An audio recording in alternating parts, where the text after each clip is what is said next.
Le réchauffement climatique est une réalité et nous sommes tous individuellement responsables de nos décisions et de nos actes. C'est vrai. Aujourd'hui, le secteur du transport routier génère encore trop de gaz à effet de serre.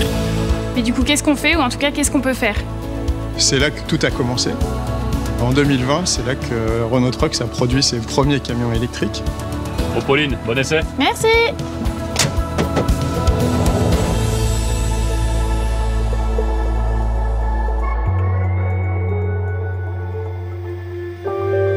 Un constructeur n'est pas seul à avancer dans une transformation aussi importante que le passage à l'électrique. Les attentes des transporteurs et des chargeurs sont nombreuses. Et c'est tout un écosystème qui partage les mêmes défis et obligations.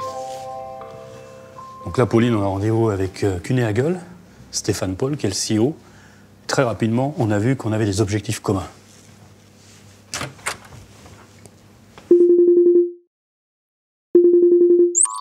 Hi, Stefan. Hi, Stefan. So I was wondering, for you as a transporter, what are the 3 biggest challenges you're facing in this transformation?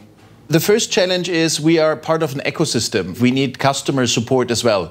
So in the ecosystem for us is we need to convince and to engage our customers to come with us on the journey, because sustainability and reduction of the CO2 footprint comes with a certain cost measurement, right? So, and that is something which we together need to articulate and which we need to ensure that our customers are part of the entire journey. This is the first thing. The second thing for me is technology and the equipment availability. So how fast can we get the equipment after we have ordered? And then last but not least, but it's really important, is the range of the vehicles. Because currently we only can, only in brackets, not negatively spoken, but we can utilize them for pickup and delivery, but we would be extremely keen to use them as well on the mid and the long haul basis.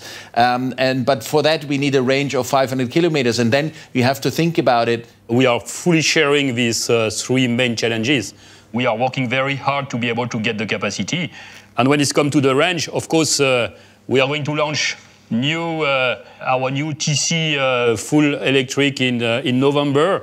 When we met, we understood that we have the same view, and that we also realized that the only way was to do it together. And I remember well, I think it was 2 years ago, maybe even a little bit longer, when we met the first time here in Schindellegi on another topic, and then all of a sudden we started the discussion on sustainability, and then we created the idea to really work together and to have a collaboration in terms of how can we leverage your technology for our own fleet in France. And that was the starting point about everything what we do now. Départ pour Barcelone en Espagne, une des premières villes en Europe à inscrire dans ses appels d'offres publics l'obligation de proposer des solutions décarbonées. 4 opérateurs se partagent la collecte d'ordures ménagères de la ville, tous équipés de camions 100% électriques. Alors pourquoi Barcelone? Parce qu'à Barcelone, c'est là qu'on a notre plus grosse flotte de camions de collecte d'ordures ménagères. Il y en a combien en tout? Alors c'est avec notre client CLD et ils en ont pratiquement une 30aine. Ah oui. Hola Bruno. José, buenas tardes. Hola Pauline. Hola, buenas tardes. Sandra, buenas tardes. Hola.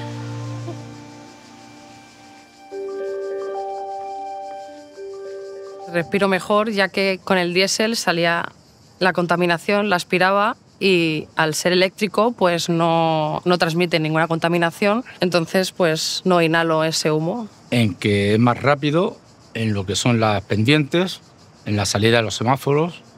No, es más dinámico y ágil. Se conduce muy diferente al diésel. C'est presque comme une voiture de course. Más o menos. Más o menos. Según lo que apriete, eso es lo que corre. Pero no, tiene fuerza.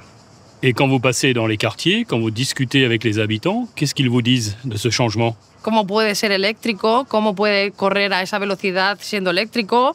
El que no se escucha absolutamente nada y se extrañan porque es algo grande. Vous n'aimeriez pas retourner sur un camion diesel? No. El diésel, nada. Outre l'injonction des marchés publics locaux, les entreprises de collecte d'ordures ménagères ont très vite compris l'intérêt d'une transition énergétique. De fait, les camions de collecte enchaînent plusieurs centaines d'arrêts et redémarrages au cours de leur tournée. ce stop-and-go constant pousse la consommation de gazole autour de 80 à 100 litres pour 100 km. Le secteur s'est donc très vite intéressé à l'électrique car rapidement rentable. Hier soir, on a vu les employés de CLD qui faisaient la tournée de ramassage des ordures ménagères.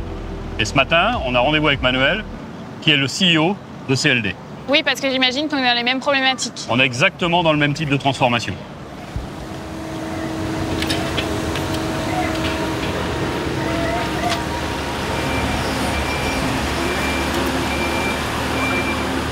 Nosotros hemos visto por parte de Renault Trucks un commitment, un compromiso de apoyarnos durante la prestación del servicio, ¿no?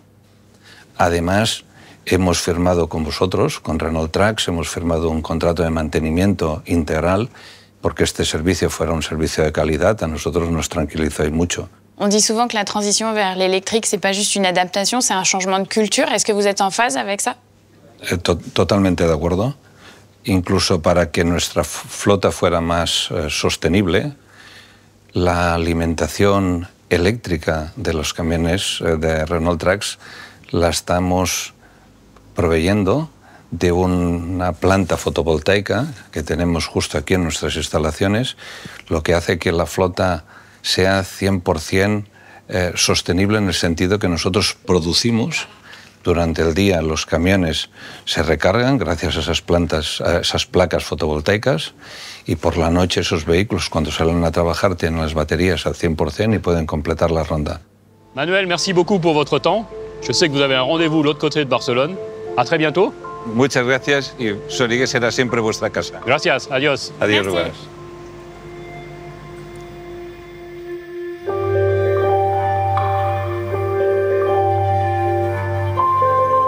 Retour en France pour comprendre en amont comment bien accompagner les transporteurs dans leur transition énergétique. La technique, le produit, c'est important, mais encore plus important, c'est l'accompagnement qu'on peut donner à nos clients. Oui, parce qu'il y a beaucoup d'attentes de ce côté-là. En fait, ils changent tout. Eh oui. Bonjour Régis. Bonjour Bruno. Bonjour Régis. Bonjour Pauline. Un client qui vient nous voir pour être accompagné dans sa transition énergétique, qu'est-ce qu'on peut lui proposer? Il faut comprendre quand même qu'après des décennies de diesel où ils maîtrisaient tous les référentiels, on va les amener vers un nouveau référentiel. Au lieu de parler de chevaux, on va parler de kilowatts. Au lieu de parler de litres, on va parler de kilowattheures. Et tout ça, ça change, ça fonctionne un peu différemment. Il y a des usages qui sont différents et il faut leur expliquer. Donc il y a beaucoup de pédagogie. Donc dans la première étape, on va leur proposer de leur faire un diagnostic qui va reposer sur 2 piliers. Le premier, ce sera l'analyse de leur flotte.